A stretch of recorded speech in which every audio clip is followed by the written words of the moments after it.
So they're curious to know about the moon because humans have prepared many machines and instruments to go to the moon, and some already went to the moon, and some fell and some succeeded.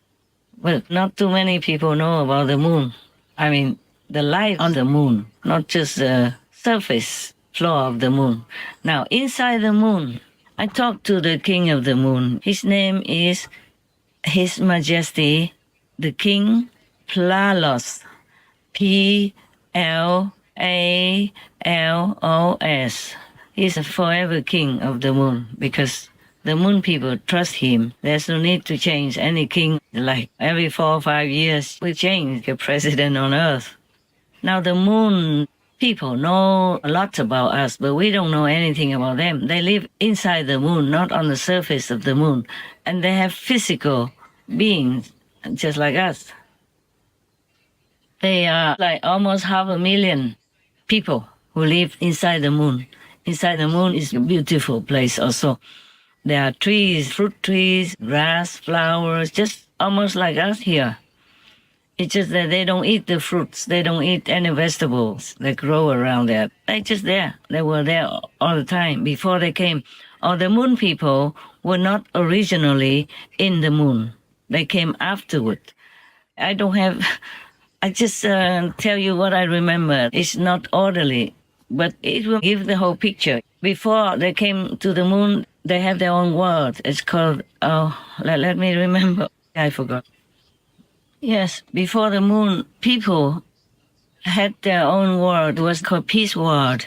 They lived happily there and everything was okay until a neighboring warlike group came and wanted to absorb them into their own and make themselves king and control the people.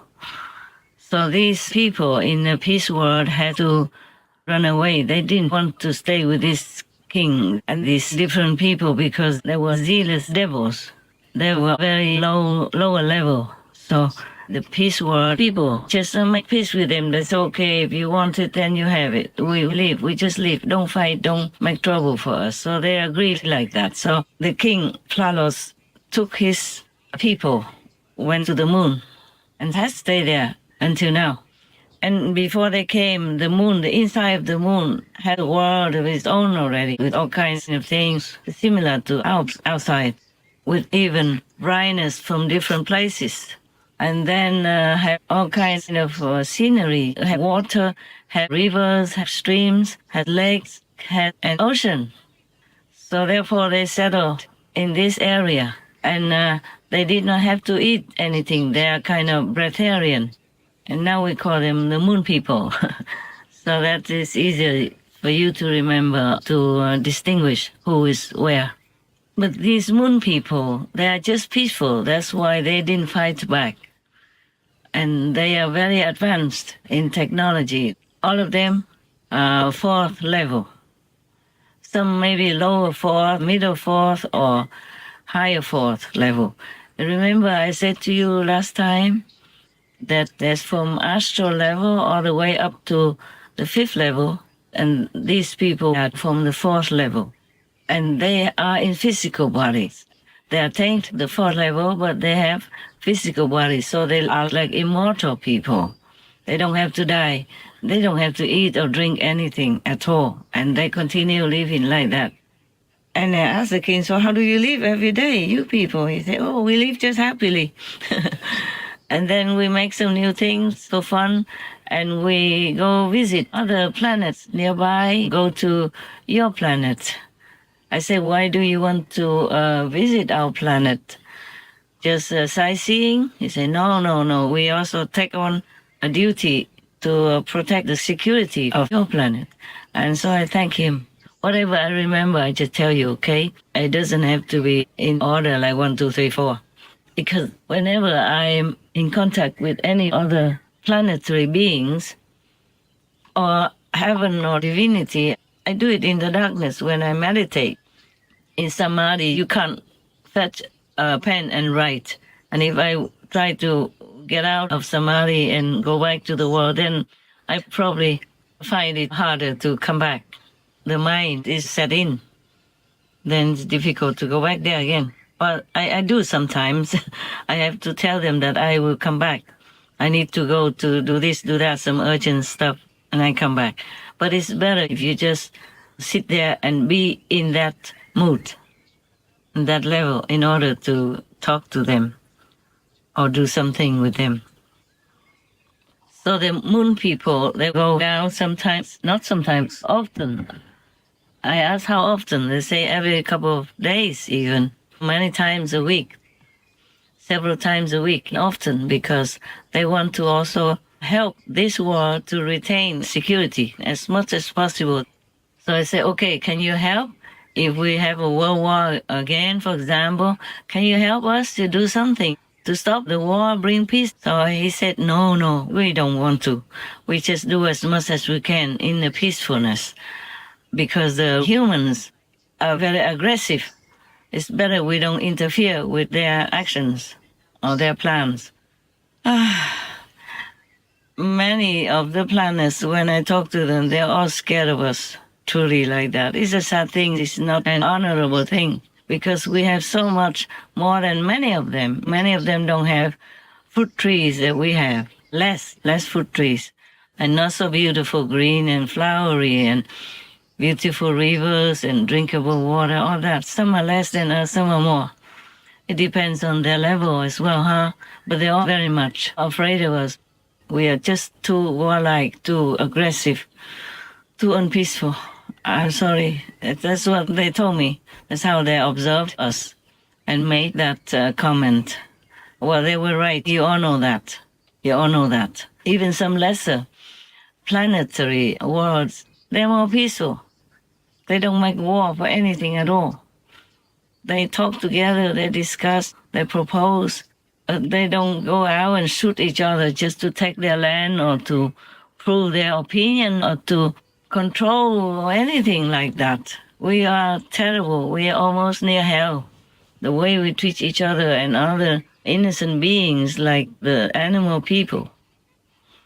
Oh, sometime long ago, when I was already free and driving around with a driver, of course, I saw advertisements on the walls of the streets and how much it costs, this meat, that meat. Oh God, and I just shuddered, thinking, oh my God, it's so dangerous to live here in this world. So you see, even the other neighboring vicious devils came and took their land. They also didn't care to seek payback, to fight back. They just went somewhere else and lived in peace. Like in the inner moon right now. That's where they settled, and they're happy there. They also go around, visit other friendly planets or check on us to see if there's anything they can help with. Whatever they can help, only they don't kind of fiercely try to stop war for us or do anything, because they really don't like war. They don't like it. They think if whatever planet wants to make war with each other, okay, that's their problem. They don't have to interfere. They just help quietly, anything they can. That's all. Yeah, I just remembered. I asked whether or not the people in the moon people, become old or use anything to keep themselves so young and beautiful. They say, no, I don't need anything. They are just like that forever. And I asked whether or not the people in the moon marry, have couples or like romantic relationships. They say, yes, we have. And I say, you have children born out of marriage or stuff like we do here? He said, no, we just being loving and kind and romantic together, but we don't have physical kind of intimacy. Yeah. So the population remains almost like that all the time. So I asked him whether or not we humans can go live there, because I know that some humans are going or planning to go to live there, whether or not they can go into their world, in the moon world, inside and live with them. He said, no, they could live outside, but they cannot get in. They have to be equipped to be inside with them. Even if I want to go there, they have to equip me with some special garment in order to bear the different atmosphere. yeah, and also to avoid harm to them. If we bring in any germs, for example, or pandemic, COVID-19, whatever, or poor us, they don't have such things there. They live forever and they look young forever and they're happy forever. But if we go in there, for any reason, we might bring trouble to them. Besides, the mentality is different. The humans have very low standards, lower spiritual knowledge even. It might cause conflict with them. First, I asked the king whether or not they are afraid of the humans who are coming to their land, to their world. He said no, because his words, he said no, because we live in a tower of secrecy and high security. Nothing can break their defense to get inside their world. They don't want to fight, so they keep very safe inside. They could go anywhere they want. It's just that if they happen to see a human go into their area, then they avoid them or go to another gate instead. It's very difficult to get inside their gate. It's very deep, long corridor anyway, and inside there's so many defense systems that no one can get in up to now. Well, I pray that it's true like that and that they can keep their peace and quiet, because if humans come in, I never know what will happen. Even on Earth, between humans and humans, they already snatching each other's lands and causing so much sorrow, pain, and suffering for children in war, and elderly women and all kinds of innocent beings have to suffer so much just because they like to snatch a piece of land or to show that they are more powerful, whatever. It's all ego talk anyway. It's all evil kind of actions. It's not fit, not dignified enough for humans. But the thing is, we don't just have humans on this planet. We have other kinds of devils around in different worlds next to our planet, and they influence some, especially those who already have warlike tendencies embedded in their being. Then it's easier for demons to influence them, to possess them and make them cause war, cause trouble, all kinds of suffering for other humans. That is the thing. So I'm glad that the moon people really protect themselves by high security. I hope it works that way forever for them.